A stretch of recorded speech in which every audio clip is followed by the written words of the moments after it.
देवी प्रत्यंगिरा किए, माँ पार्वती कहीं शरीर में सिंह मुंड लगेले। यही देवी नाम शुणिले तांत्रिक माने थरती। आसतु जानिबा यार रहस्य। प्रत्यय अर्थ विरोध, अंगिरा अर्थ आक्रमण।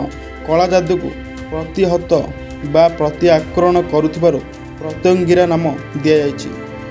माँ भद्रकाली भी उग्र रूप। माता कला जादू को क्षणिक मध्य नष्ट भ्रष्ट कर दिए। तृतीय युग आरंभ में हिरण्यकश्यपंकर पेट चिरी दे तांको रक्त विष्णु पान करथिले। विष्णुंकर क्रोध शांत करने को महादेव पक्षी पशु मानव मिश्रित आकार धरी धरपृष्ठ को अवतरण करथिले। तांको सरब कहगला।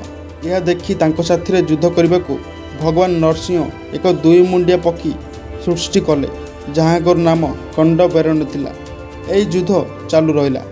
युद्ध समाप्त न हेबारु पार्वती निजे प्रत्यंगिरा अवतार नहीं दुई प्रतिद्वंदी सामने ठिया होई गर्जन करने को लगिले। यह शुणी सरब और गंडबेरंड युद्ध बंद करदे। प्रत्यंगिरा शिव और विष्णु शक्तिंकर मिलित शक्ति थिला।